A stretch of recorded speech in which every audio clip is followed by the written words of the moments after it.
Ibu Titik Mistriati Mkom selaku narasumber pengabdian masyarakat Universitas Bina Sarana Informatika. Kepada Ibu Titik Mistriati dipersilahkan.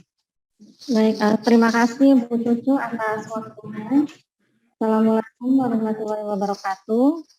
Yang terhormat Bapak Wahyudi selaku Rektor Universitas Bina Sarana Informatika. Yang terhormat Ibu Diah Puspitasari selaku Wakil Rektor 1 Bidang Akademik.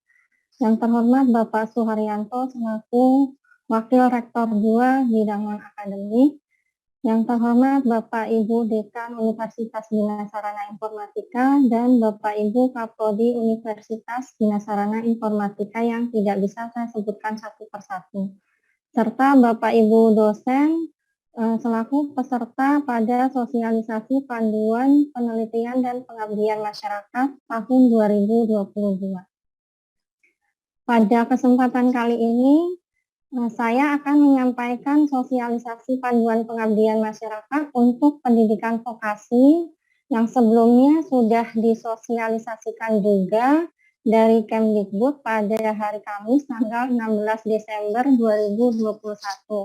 Mungkin Bapak Ibu di sini ada yang sudah mengikuti juga sosialisasi yang sudah diadakan dari Kemdikbud. Nah, di sini saya akan menyampaikan kembali ke Bapak Ibu, mudah-mudahan apa yang disosialisasikan bisa tersampaikan dan Bapak Ibu bisa mengikuti hibah pengabdian masyarakat. Untuk program hibah pengabdian masyarakat sendiri, ini nantinya akan mengikuti kebijakan Merdeka Belajar Kampus Merdeka atau MBKM. Dan inovasi program yang diharapkan dari pengabdian masyarakat untuk kegiatan pengabdian masyarakat sendiri diharapkan dilakukan secara online atau melalui media Zoom atau melalui Google Meet. Jadi nanti Bapak Ibu pada proposal sebaiknya dijelaskan untuk inovasi kegiatannya, jadi tidak dilakukan secara langsung atau mengumpulkan peserta dalam satu ruangan, karena dari Kemdikbud sendiri masih diharapkan untuk kegiatannya ini tidak ada perkumpulan sehingga dapat terjadi penyebaran COVID, karena memang saat ini masih ada ya COVID Bapak Ibu. Kemudian untuk skim pengabdian masyarakat yang dibuka ada yang monotahun dan multitahun. Nah, untuk strategi penulisan proposal di dalam pengabdian masyarakat diharapkan nanti lebih banyak kegiatannya ini lebih mengarah ke era digital dan menyongsong era new normal. Tujuan program pengabdian masyarakat, yang pertama melaksanakan program pengabdian masyarakat melalui atau sesuai standar nasional pendidikan tinggi. Kemudian yang kedua, mengembangkan model pemberdayaan masyarakat sesuai dengan kondisi setempat. Jadi Bapak Ibu harus terjun langsung ke masyarakat untuk mengetahui permasalahan-permasalahan yang ada di masyarakat. Yang ketiga, meningkatkan kapasitas pengabdian kepada masyarakat. Yang keempat, memberikan solusi berbasis pada analisis situasi sesuai dengan kebutuhan, tantangan, atau persoalan yang ada di masyarakat. Kemudian berikutnya, melakukan kegiatan yang mampu memberdayakan masyarakat dari segala aspek, baik ekonomi, politik, sosial, dan budaya. Lalu pada kegiatan masyarakat, Bapak Ibu harus melakukan alih teknologi atau iptek untuk bisa meningkatkan keberdayaan masyarakat.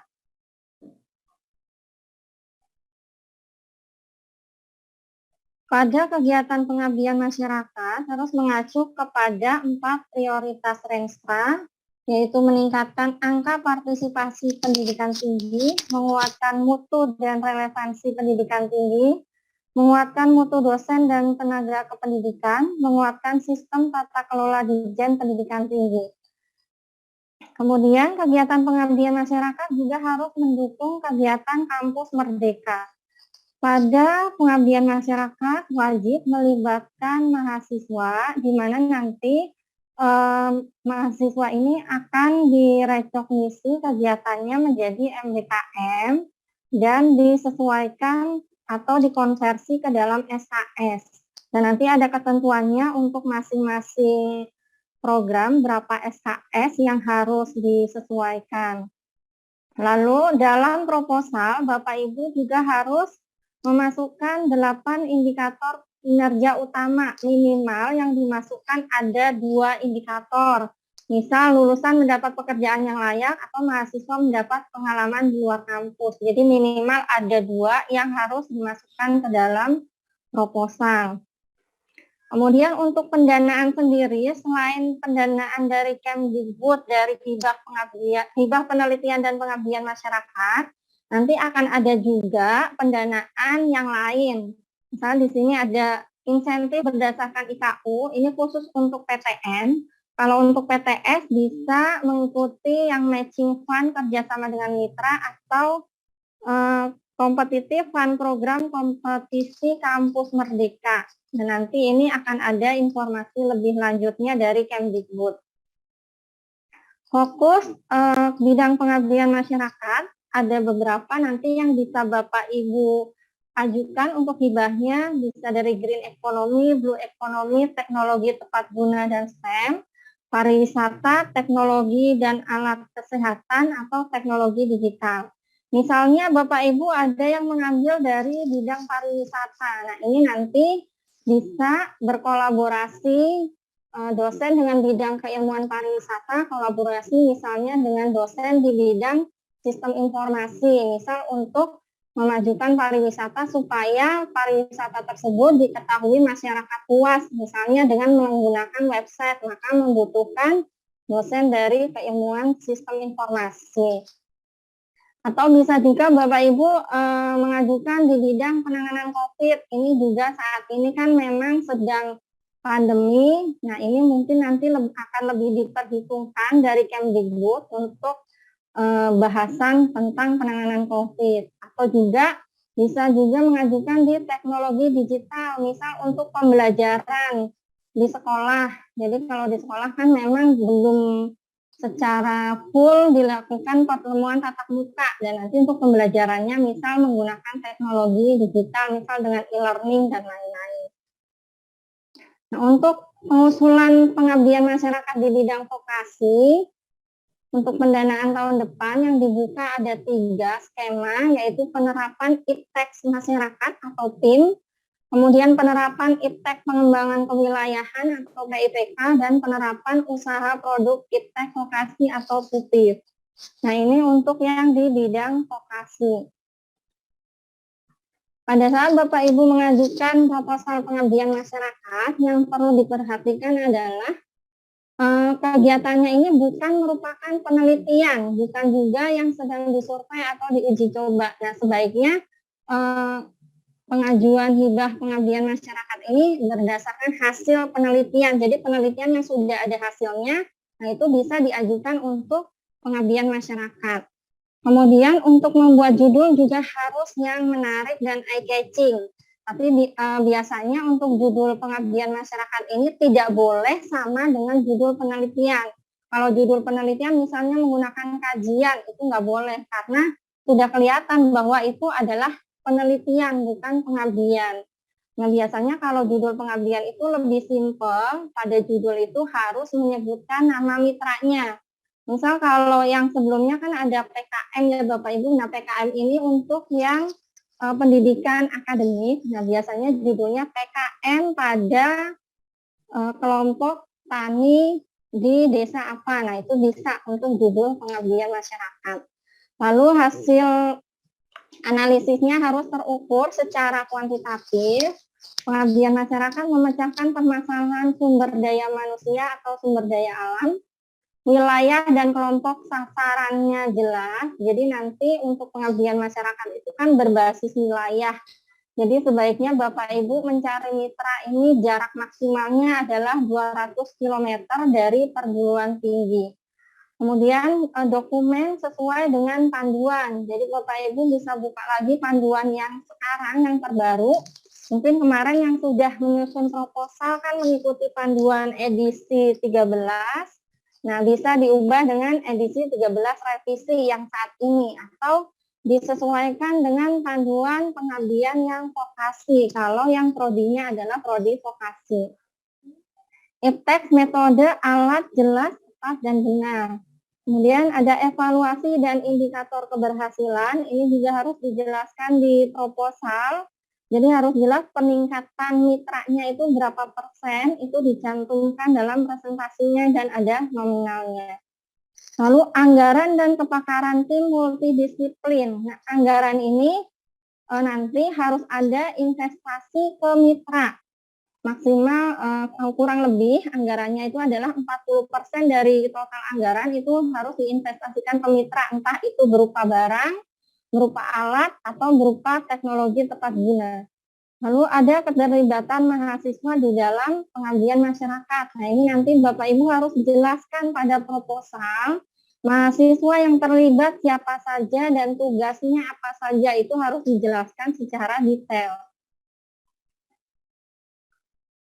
Nah, ini beberapa alasan proposal pengabdian masyarakat yang ditolak oleh reviewer. Yang pertama adalah tim tidak multidisiplin. Nah, jadi ketika Bapak Ibu mengajukan proposal pengabdian masyarakat, selain harus disesuaikan dengan permasalahan yang diajukan, dosen atau timnya itu juga harus multidisiplin, minimal ada 2 bidang keilmuan, misalnya dari bidang manajemen dengan bidang komputer, itu sudah dihitung 2 bidang keilmuan. Kemudian tidak melibatkan mahasiswa MDKM, tidak sesuai dengan panduan dari jumlah kata setiap bab, urutan bab, jumlah halaman, dan pokok bahasan. Ini tidak sesuai dengan panduan, maka otomatis nanti akan ditolak. Gambaran iptek tidak jelas, tidak lengkap, atau tidak disertai gambar spesifikasi. Kemudian anggaran tidak rasional, tidak ada investasi yang diberikan untuk mitra. Jadi ketika Bapak Ibu menyusun anggaran, sebaiknya mengikuti PMK dan sesuai dengan SBK. Nah, nanti Bapak Ibu bisa cari juga SBK-nya. Misalnya untuk Bapak Ibu ada alat yang diberikan ke mitra, misal ada laptop. Nah, laptop ini Bapak Ibu juga harus cari berapa harganya. Jadi jangan hanya asal mencantumkan, karena harus diberikan juga spesifikasi laptopnya, jadi harus sesuai, harus rasional. Kemudian nanti pada saat penyerahan alat itu harus ada berita acara serah terima, ada dokumentasinya, dan juga diketahui oleh ketua LPTM jika memang ada alat yang diberikan ke mitra. Lalu CV kurang menunjukkan pengalaman PM. Nah, kalau dosen BSI saya yakin pengalaman PM-nya sudah cukup ya, karena dalam satu semester selalu mengadakan kegiatan PM, bahkan ada yang satu semester 2 kali. Jadi Bapak Ibu jangan lupa masukkan ke dalam identitas usulan untuk kegiatan pengabdian masyarakatnya. Nah, identitas ini bisa diambil dari sister, jadi Bapak Ibu bisa lengkapi sisternya atau nanti diinput langsung ke dalam Simlitapmasnya untuk identitasnya.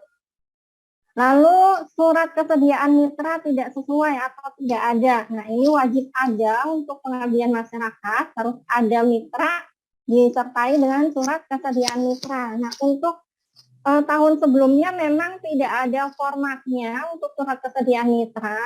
Nah, untuk tahun ini nanti Bapak Ibu bisa input data mitranya terlebih dahulu. Nah, itu bisa download surat kesediaan mitranya, tinggal minta tanda tangan dan stempel ke mitranya, kemudian diupload kembali ke Simlitapmas. Lalu peta lokasi tidak jelas, jarak melebihi ketentuan yang berlaku. Nah, di dalam proposal Bapak Ibu harus memberikan peta lokasi jarak antara perguruan tinggi dengan mitra. Bisa menggunakan map, bisa juga Bapak Ibu membuat denah sendiri seperti di undangan. Nah, itu harus jelas di mana lokasi perguruan tingginya dan di mana lokasi mitranya. Nanti diberikan jaraknya berapa kilo, karena maksimal itu adalah 200 km. Nah, Bapak Ibu sebenarnya ini semua sudah ada di proposal pengabdian masyarakat yang internal yang biasa Bapak Ibu lakukan. Tapi mungkin kalau selama ini kalau tidak sesuai kan dari pihak LPPM akan meminta revisi gitu. Tapi kalau untuk pengajuan hibah nanti tidak akan ada revisi. Jadi Bapak Ibu harus benar-benar membuat proposal sesuai dengan ketentuan supaya nanti bisa diloloskan dari reviewer. Nah, ini adalah skema pengabdian yang pertama yang monotahun. Ada penerapan IPTEK masyarakat. Ini adalah yang paling banyak digemari dosen-dosen. Karena memang persyaratannya tidak terlalu sulit dibandingkan yang multitahun. Untuk jangka waktu pelaksanaannya adalah 8 bulan. Dan dosen dengan NIDN itu sudah bisa mengusulkan program penerapan IPTEK masyarakat ini. Jadi ketua pelaksana itu minimal dosen dengan NIDN. Belum punya jabatan fungsional pun bisa mengajukan untuk yang program IPTEK masyarakat. Atau dengan jabatan fungsional AA juga sudah bisa. Jadi semua bisa ya, entah itu untuk AA sampai dengan lektor itu sudah bisa untuk yang penerapan IPTEK masyarakat pengajuannya. Jadi tidak dibatasi seperti di penelitian. Nah, untuk mitra pada pengabdian masyarakat ada 3, ada mitra produktif, non-produktif, kemudian mitra yang mengarah ke ekonomi produktif. Nah, untuk mitra non-produktif ini bisa berupa PKK, posyandu, remaja masjid, Karang Taruna, RT RW, ataupun sekolah. Pesantren juga boleh untuk yang mitra non-produktif. Nah, kalau sekolah juga bisa dari TK, PAUD, itu juga bisa dijadikan sebagai mitra. Kemudian untuk masyarakat yang ekonomi produktif bisa berupa kelompok tani, kelompok ternak, kelompok nelayan. Lalu yang ketiga ada mitra kelompok masyarakat yang mengarah ke produktif. Nah, ini misalnya ada Karang Taruna yang mempunyai produk. Nah, produknya ini belum tahu bagaimana cara menjualnya. Nah, itu bisa masuk ke kelompok masyarakat ekonomi yang mengarah ke produktif. Kemudian untuk kriteria dari kegiatan pengabdian masyarakat ini wajib memiliki 1 mitra. Nah, ini nanti mitranya bebas. Kemudian permasalahan yang ditangani minimal ada 2 bidang masalah. Jarak mitra dan dari perguruan tinggi maksimal 200 km. Nah, IPTEK hasil dari penelitian diprioritaskan. Jadi kalau misalnya Bapak Ibu sudah ada penelitian yang misalnya bisa diterapkan ke pengabdian masyarakat, itu lebih diprioritaskan. Wajib mengikut sertakan 2 sampai 5 mahasiswa yang aktivitasnya nanti akan direkognisi menjadi bagian dari MDKM minimal 10 SKS dalam 1 tahun pelaksanaan. Anggaran yang dipergunakan untuk diinvestasikan kepada mitra minimal 40% dari total anggaran yang diajukan. Jadi harus ada investasi ke mitra untuk pengabdian masyarakat. Nah, untuk luaran wajibnya di sini ada 4 untuk pengabdian masyarakat. Yang pertama, peningkatan level keberdayaan mitra. Nah, peningkatan level keberdayaan mitra ini tergantung dari jenis mitranya. Misal kalau mitra yang non-produktif, berarti bisa keterampilan mitra meningkat atau pengetahuan mitra meningkat. Kalau yang mitranya mengarah ke produktif atau mitra yang produktif, itu harus ada level keberdayaan mitranya berupa pendapatan mitra meningkat. Nah, ini juga harus disebutkan berapa persen peningkatannya. Misal untuk keterampilan mitra meningkat sebanyak 30%. Nah, ini nanti Bapak Ibu harus menunjukkan peningkatannya ditunjukkan dengan data sebelum pelaksanaan PM dan setelah pelaksanaan PM itu benar meningkat sebanyak 30%. Lalu luaran berikutnya adalah artikel ilmiah di jurnal ber-ISSN atau proceeding. Nah, ini luaran berikutnya. Kemudian artikel pada media massa cetak atau online ini harus publish, harus terbit. Nah, untuk di jurnal itu juga sama, Bapak Ibu pada saat di proposal harus menyebutkan targetnya itu di jurnal apa disebutkan. Lalu statusnya apa? Misal statusnya terbit pada jurnal Abdimas BSI, itu harus disebutkan. Kalau sudah ada URL-nya itu lebih baik dicantumkan juga. Kemudian untuk artikel pada media massa juga harus disebutkan. Misalnya Bapak Ibu terbit pada republika.com, itu harus disebutkan tujuan dari penerbitannya. Lalu video kegiatan. Nah, video kegiatan ini juga harus diunggah, misalnya di YouTube. Itu harus ada. Nah, video ini bukan berupa slide foto-foto kegiatan, itu bukan, tapi harus video yang menunjukkan kegiatan pengabdian masyarakat. Kemudian jenis permasalahan yang wajib ditangani untuk masyarakat produktif atau calon wirausahawan baru adalah di bidang produksi, bidang manajemen usaha, dan bidang pemasaran. Jadi kalau Bapak Ibu misalnya mitranya berupa UMKM atau UKM, berarti itu kan termasuk mitra yang produktif. Bisa membahas minimal 2 bidang masalah ya, misalnya bagian produksi dengan bagian pemasaran, itu boleh, atau manajemen dengan bagian pemasaran. Nah, nanti disesuaikan saja dengan permasalahan yang ada di mitra. Bapak Ibu harus ketemu dengan mitranya supaya mendapatkan permasalahan yang dihadapi. Karena kalau PM itu tidak bisa hanya duduk di depan laptop atau berdasarkan literatur atau data-data, itu nggak bisa. Jadi harus terjun langsung ke masyarakat supaya mendapatkan permasalahan yang tepat. Sedangkan untuk jenis permasalahan pada mitra non-produktif yang ditangani bisa dari peningkatan pelayanan, peningkatan ketentraman masyarakat, atau memperbaiki fasilitas layanan. Nah, ini juga nanti silakan bisa didiskusikan dengan mitranya, kira-kira permasalahan yang perlu ditangani di bagian apa. Lalu skema yang kedua adalah penerapan iptek pengembangan kewilayahan atau PIPK. Ini untuk yang multi tahun. Dan multi tahun ini syaratnya agak berat menurut saya ya, karena di sini untuk pendanaan dari Dikti juga lumayan besar, sebesar 350 juta, dan Bapak Ibu juga harus mendapatkan pendanaan dari mitra atau dari Pemda atau dari CSR sebesar 150 juta. Nah, ini nanti baru bisa diajukan untuk PIPK.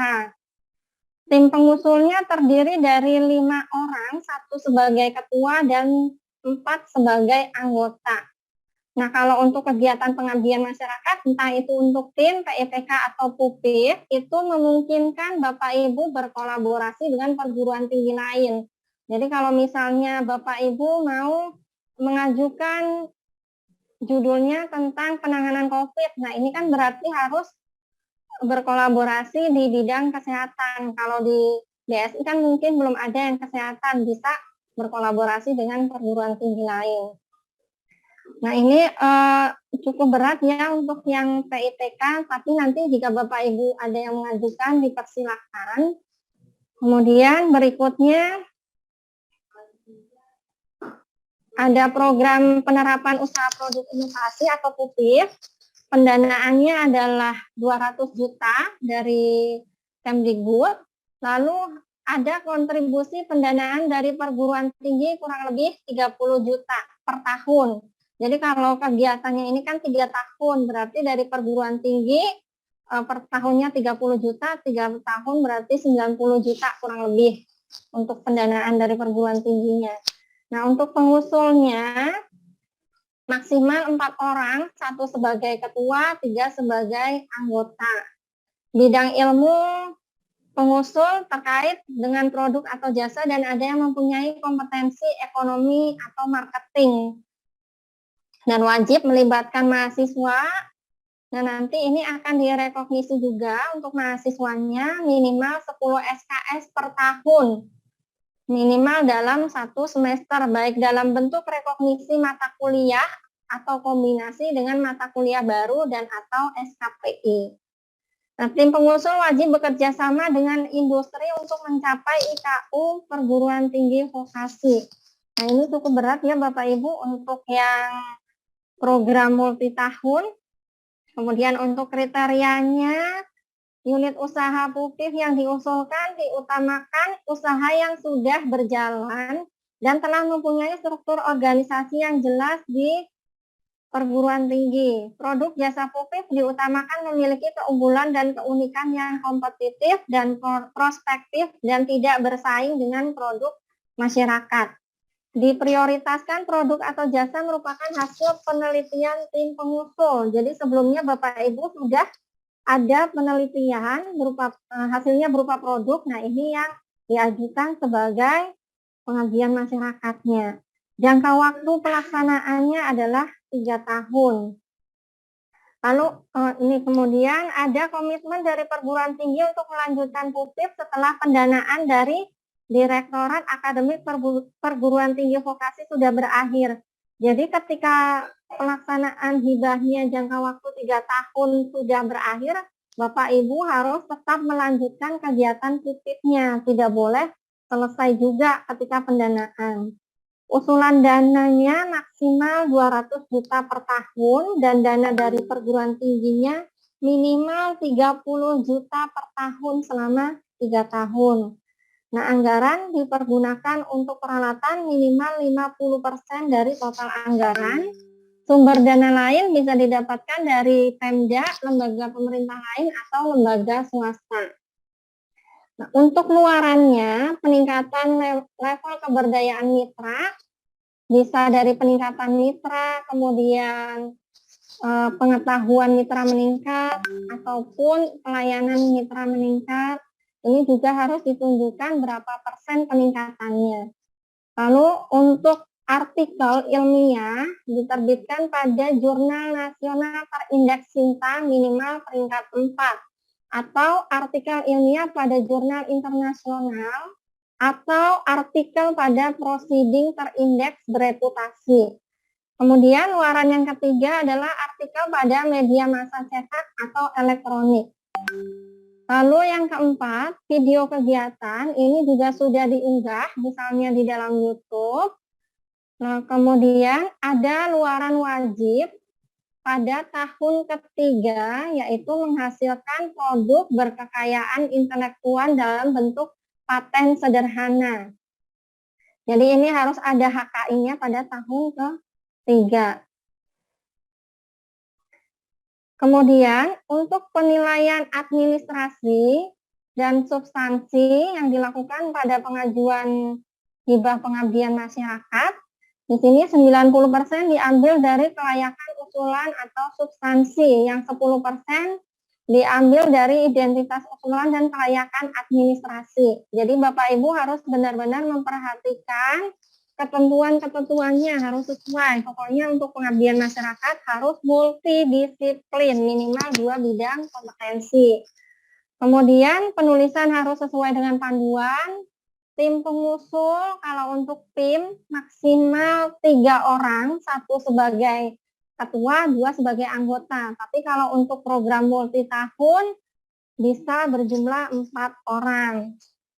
Lalu jarak perguruan tinggi maksimal 200 km atau masih dalam satu provinsi.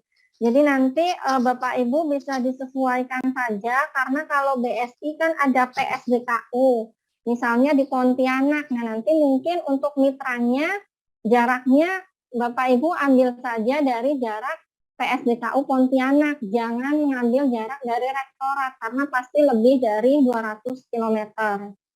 Lalu melibatkan 2 sampai dengan 5 mahasiswa, menyertakan surat kerjasama mitra bermaterai 10.000 dengan tanda tangan tidak cropping. Jadi nanti tanda tangan ini wajib asli, jangan dibuat dalam bentuk digital, karena dari reviewer atau pihak Kemdikbud itu mempunyai program yang bisa mendeteksi ini tanda tangannya tanda tangan asli atau tanda tangan digital. Kalau ketahuan digital pasti langsung tidak lolos. Kemudian ini dana pendamping, ini opsional untuk yang tim, sedangkan yang multi tahun itu wajib ada dana pendampingnya, entah itu dari mitra atau dari perguruan tinggi. Nah, kelayakan usulan atau substansi ini nilainya cukup tinggi, sebesar 90%. Nah, ini ada detailnya untuk penilaiannya nanti. Untuk kelayakan rekam jejak pengusul itu kan 10%, nanti dilihat apakah dari pengusul mempunyai publikasi jurnal di internasional bereputasi sebagai penulis pertama atau corresponding author sebanyak 5 artikel, ini skornya 5. Kemudian jika Bapak Ibu mempunyai publikasi jurnal internasional dan atau jurnal nasional terakreditasi dan atau proceeding internasional terindeks sebagai penulis pertama atau corresponding author sebanyak 5 artikel akan mendapatkan skor 3. Jika memiliki KKI berupa paten sederhana, status terdaftar, ini Bapak Ibu akan mempunyai skor 2. Nah, kemudian ini adalah penilaian untuk skema PIN yang diberi warna merah, ini adalah yang nilainya cukup tinggi Bapak Ibu. Jadi nanti ketika membuat proposal, pastikan Bapak Ibu pada bagian-bagian yang berwarna merah ini benar-benar dibuat sejelas-jelasnya, dan supaya reviewer ketika membaca itu langsung tahu maksud proposal Bapak Ibu. Nah, ini ketajaman analisis situasi atau permasalahan mitra, skornya maksimal 10. Solusi, metode, dan rencana kegiatan ini juga maksimal 10. Dan yang tertinggi ini skornya 15 adalah luaran berupa peningkatan level keberdayaan mitra. Nah, nanti untuk keberdayaan mitra, Bapak Ibu misalnya berupa keterampilan mitra meningkat atau pengetahuan mitra meningkat. Nah, ini bisa Bapak Ibu berikan soal pretest dan post-test supaya nanti ketahuan berapa persen peningkatannya. Nah, ini bisa Bapak Ibu jelaskan di proposal, misal meningkat 30%, dan nanti ditunjukkan bahwa benar meningkat 30%, atau bisa lebih dari 30%. Kemudian ini untuk penilaian PITK pada proposalnya, ketajaman analisis juga maksimal 10%, solusi, metode, rencana kegiatan yang ditawarkan maksimal 15%, ini penilaiannya. Yang saya bahas yang nilainya tinggi saja. Nah, untuk PITK, peningkatan level keberdayaan mitra, ini juga luarannya nilainya cukup tinggi, maksimal 10 skornya. Peningkatan level keberdayaan mitra di tahun ketiga, ini juga sama, maksimal 10. Jadi kalau yang programnya multi tahun dalam proposal itu harus menjelaskan kegiatannya dari tahun pertama, tahun kedua, sampai dengan tahun ketiga. Lalu untuk penilaian skema PUPIF, ini juga nilainya cukup tinggi di bagian yang saya berikan warna merah. Ada skor 15 untuk kesesuaian solusi, metode, dan rencana usaha yang dikembangkan. Kemudian kesesuaian penugasan kompetensi tim pelaksana dan mahasiswa MBKM.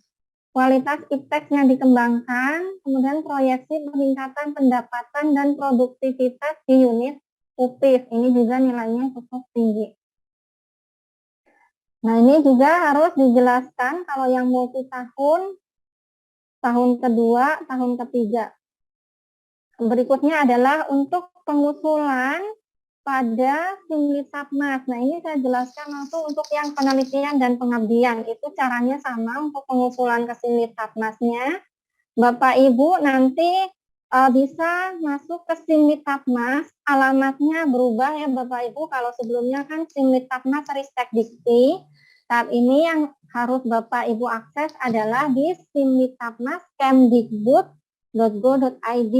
Nanti ada halaman utamanya, kemudian ada 2 menu login. Bapak Ibu pilih login 2, login NG2. Nanti akan masuk ke home loginnya. Nah, untuk login Bapak Ibu menggunakan NIDN dan password. Nah, ini ada yang sudah ada di SES. Di SES Bapak Ibu bisa lihat akun Simlitapmasnya, NIDN dan passwordnya. Tapi apabila Bapak Ibu belum ada atau lupa untuk akun Simlitapmasnya, Bapak Ibu bisa menghubungi ke LPPM. Nanti kami akan berikan akunnya supaya Bapak Ibu bisa login ke Simlitapmas. Nah, kemudian ketika Bapak Ibu sudah masuk ke halaman Simlitapmas seperti ini, Yang perlu diperhatikan Bapak Ibu terlebih dahulu cek prodinya, karena sekarang berbeda ya dengan tahun sebelumnya. Sekarang pengusulan dibedakan berdasarkan prodi apakah masuk ke akademik atau vokasi. Nah, ini saya berikan contohnya, ini punya saya masuk ke prodinya adalah pendidikan vokasi. Nah, kalau vokasi berarti untuk yang statusnya madya, penelitian itu bisa mengajukan PDP. Tapi kalau Bapak Ibu di sini masuknya prodinya adalah akademik, maka sudah tidak bisa mengajukan PDP lagi.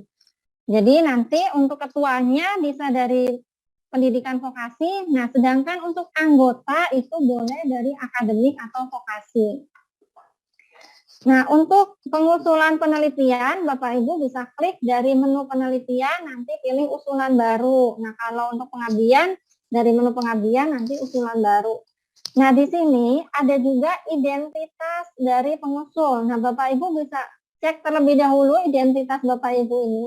Yang saya berikan warna merah itu tidak dapat diubah datanya, itu harus disinkronisasi dari PD Dikti. Jadi Bapak Ibu kalau misalnya di sini Tapmas datanya tidak sesuai, cek terlebih dahulu di PD Diktinya. Kalau ternyata di PD Dikti sudah sesuai, Bapak Ibu tinggal klik tombol sinkronisasi dari PD Dikti.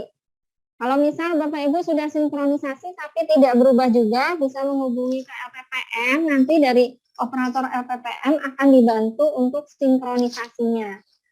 Tapi misalnya Bapak Ibu cek data di PD Dikti belum berubah, maka Bapak Ibu harus menghubungi ke PDPT terlebih dahulu supaya diubah datanya. Baru nanti dari LPPM bisa melakukan sinkronisasi supaya datanya sesuai dengan PD Dikti.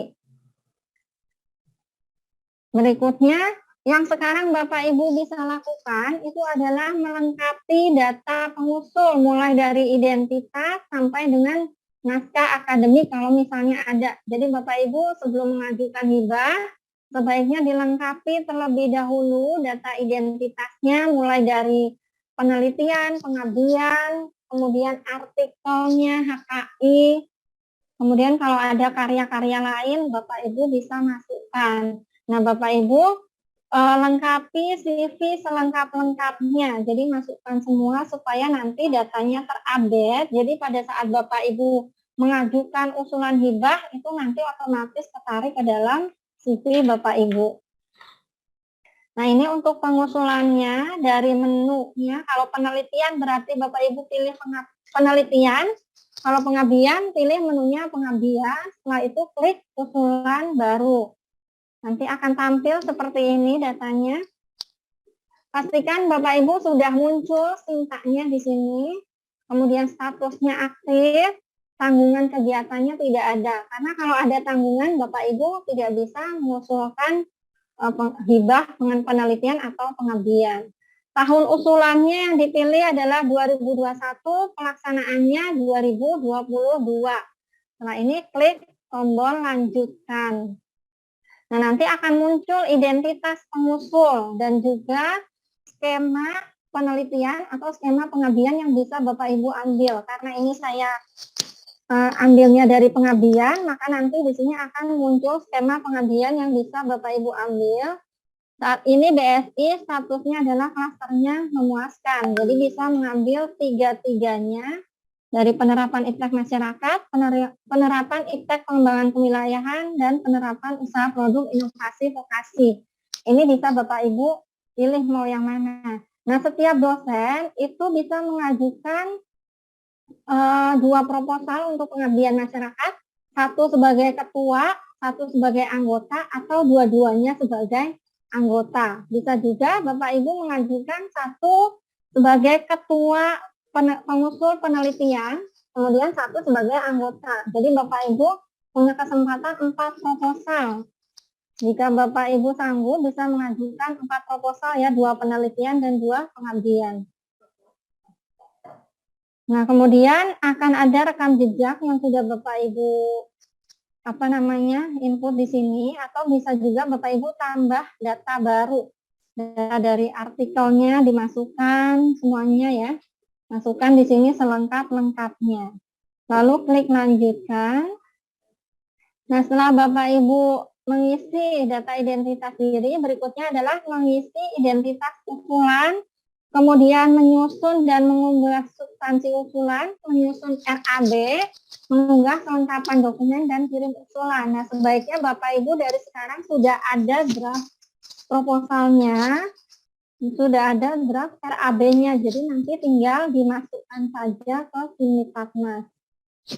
Nah, di sini untuk identitas usulan, Bapak Ibu masukkan judul terlebih dahulu, lalu pilih kategorinya, mau mengajukan kategori apa, kemudian pilih skema yang akan diajukan, kemudian diisi bidang pengabdian yang Bapak Ibu ambil, bidang apa, apakah itu dari sosial humaniora, kemudian dari bidang kesehatan, nah itu nanti disesuaikan dengan proposal Bapak Ibu. Lama kegiatannya, kalau penerapan iptek masyarakat berarti lama kegiatannya 1 tahun. Kalau PIPK berarti 3 tahun dan seterusnya. Kemudian Bapak Ibu juga wajib menginput jumlah mahasiswa yang terlibat. Nah, di sini mahasiswanya minimal 2 orang, maksimal 5 orang. Jadi 2 sampai 5 mahasiswa yang bisa Bapak Ibu libatkan. Jangan sampai tidak ada mahasiswa yang terlibat. Ini harus dimasukkan mahasiswanya. Lalu klik lanjutkan kalau sudah lengkap. Nah, berikutnya di sini ada identitas ketua. Identitas ketua ini harus dilengkapi uraian tugasnya. Uraian tugasnya dijelaskan. Recording in progress. Apa saja yang dilakukan oleh ketua pengusul, kemudian disimpan. Setelah itu ditambahkan anggota pengusulnya siapa saja. Nah, untuk anggota pengusul bisa dicari berdasarkan NIDN. Kalau untuk pengabdian masyarakat itu boleh bergabung dengan perguruan tinggi lain. Jadi nanti tinggal dicari saja NIDN-nya. Nanti akan muncul nama institusi dan program studinya. Kemudian dipilih perannya sebagai anggota pengusul 1 misalnya. Kemudian tugasnya apa anggota pengusul ini. Setelah itu disimpan. Kemudian ditambahkan lagi kalau ada anggota pengusul yang kedua.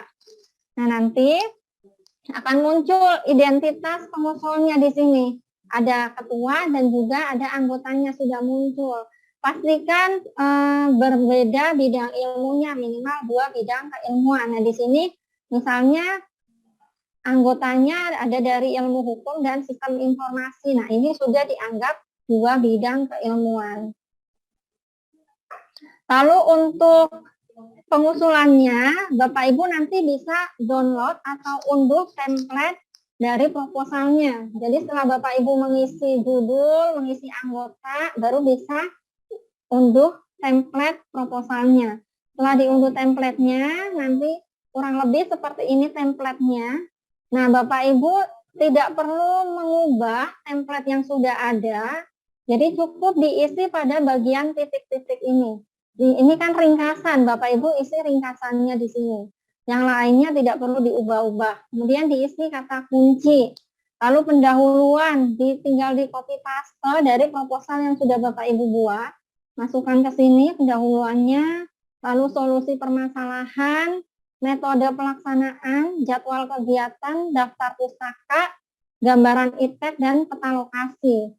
Nah, nanti jangan lupa pada metode pelaksanaan, Bapak Ibu jelaskan bagaimana pelaksanaan pengabdian masyarakatnya sejelas-jelasnya, lalu jelaskan tugas dari tim Bapak Ibu, dari ketua, anggota, dan juga mahasiswa, ini harus dijelaskan tugasnya apa saja.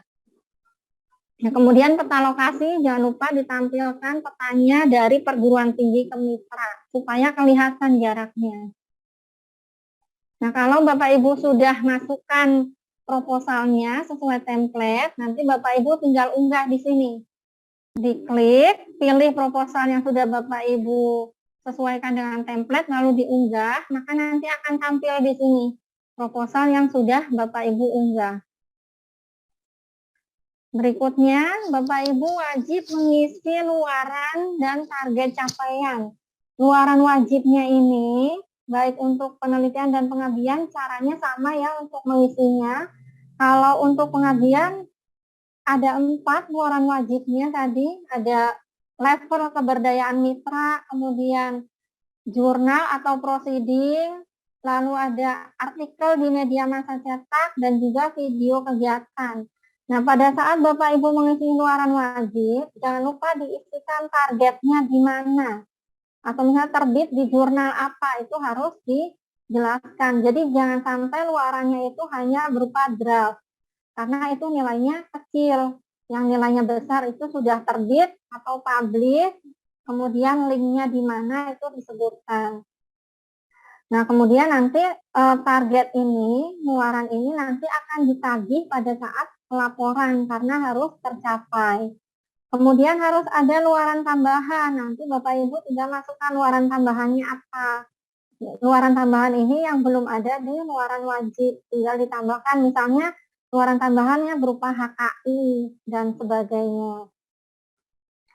Kemudian untuk RAB di sini Bapak Ibu tinggal input saja. Jadi Bapak Ibu sebaiknya sudah buat RAB-nya misal dalam bentuk Excel. Nah, nanti di sini Bapak Ibu tinggal input ke dalam form RAB. Masukkan tahun kegiatannya, kemudian kelompok anggarannya masuk ke jenisnya apa, apakah bahan, pengumpulan data, sewa peralatan, dan lain-lain. Ini tinggal dipilih. Kemudian nanti dipilih lagi jenisnya, apakah ATK, bahan pelaksanaan pengabdian, barang persediaan, dan lain-lain. Ini tinggal dipilih. Nanti Bapak Ibu masukkan itemnya, misalnya ATK, misalnya itemnya kertas, satuannya rim, volumenya berapa, harga satuannya berapa. Nah, ini harganya juga harus disesuaikan dengan harga saat ini. Jangan dinaikkan terlalu tinggi. Misalnya harga kertasnya satu rim 35.000. Ya Bapak Ibu mungkin bisa masukkan 38.000, tapi jangan sampai masukkan 50.000 karena itu dianggapnya tidak sesuai. Nah, nanti untuk menyusun RAB, Bapak Ibu sesuaikan saja dengan SDK. Itu ada aturannya. Kemudian kalau untuk yang tim, maksimalnya itu adalah 50 juta. Jadi nanti tinggal disesuaikan saja. Kalau Bapak Ibu sudah isi semua, ternyata totalnya lebih dari 50 juta, berarti harus dikurangi. Ya, maksimal Bapak Ibu ajukan 49.900, itu bisa. Jadi jangan sampai lebih dari 50 juta. Atau jangan lebih dari maksimal dana yang diberikan dari Kemdikbud. Kemudian untuk pengabdian masyarakat itu wajib ada mitra. Jadi nanti di sini harus ada mitranya. Disebutkan mitranya. Kalau mitra pelaksana ini tidak wajib ya, tapi kalau untuk yang mitra itu wajib ada mitra sasarannya. Nanti Bapak Ibu tinggal tambahkan mitranya, nanti diinput tipe mitranya, apakah mitra yang produktif atau belum produktif, kemudian nama pimpinan mitra, jabatan. Nah, ini adalah data-data mitra yang Bapak Ibu masukkan. Jarak mitra ke perguruan tinggi juga dimasukkan ke sini.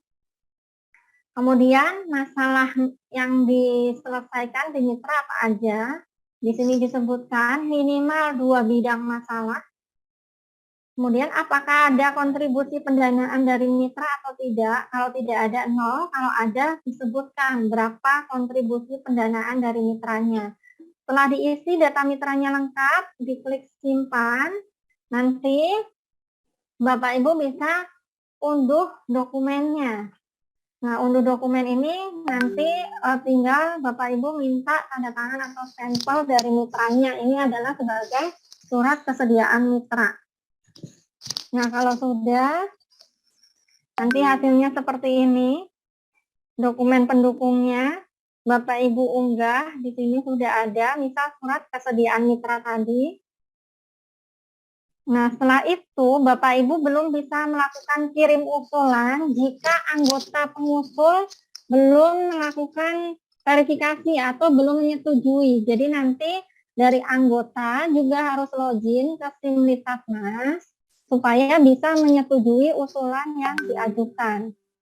Nah, misalnya setelah disetujui seperti ini, Ini ya, berikutnya adalah nih mitranya harus diunggah dokumen surat kesediaan mitranya, kemudian nanti juga anggota juga harus menyetujui. Kalau belum, maka nanti tidak bisa dikirim usulan. Misalnya seperti ini, jumlah mitra belum terpenuhi atau dokumen mitra belum diunggah di sini, maka tidak bisa diklik kirim usulan. Nah, ketika anggota Bapak Ibu sudah login ke Simitarnas seperti ini, nanti pada anggota akan muncul notifikasi atau permintaan persetujuan, tinggal diklik permintaan persetujuannya, nanti dari anggota misalnya pilih setujui, maka nanti dari ketua langsung bisa mengajukan. Tapi kalau anggotanya menolak, berarti ketua tidak bisa mengirimkan usulan pengabdian atau penelitiannya. Nah, setelah dikonfirmasi persetujuannya setuju, nanti di sini akan kelihatan pada akun ketua pengusul bahwa anggotanya sudah menyetujui untuk melakukan pengiriman proposal hibah. Maka nanti tombol kirim usulannya sudah aktif, jadi dari ketua pelaksana atau ketua pengusul bisa klik kirim usulan. Setelah itu akan ada konfirmasi lagi, klik kirim usulan. Nah, nanti akan berubah di sini bahwa usulannya sudah terkirim. Nah, nanti setelah usulan sudah dikirim, itu tidak langsung ke Kemdikbud, biasanya dari LPPM atau dari ketua LPPM itu harus melakukan persetujuan terlebih dahulu. Kalau sudah disetujui proposal Bapak Ibu, baru akan dikirimkan ke Kemdikbud untuk dilakukan review. Nah, demikian pemaparan untuk sosialisasi panduan pengabdian masyarakat. Mudah-mudahan bisa diterima dengan baik dan Bapak Ibu dosen bisa mengajukan proposal penelitian dan pengabdian masyarakat. Demikian pemaparan saya hari ini. Saya kembalikan lagi ke moderator. Terima kasih. Assalamualaikum warahmatullahi wabarakatuh.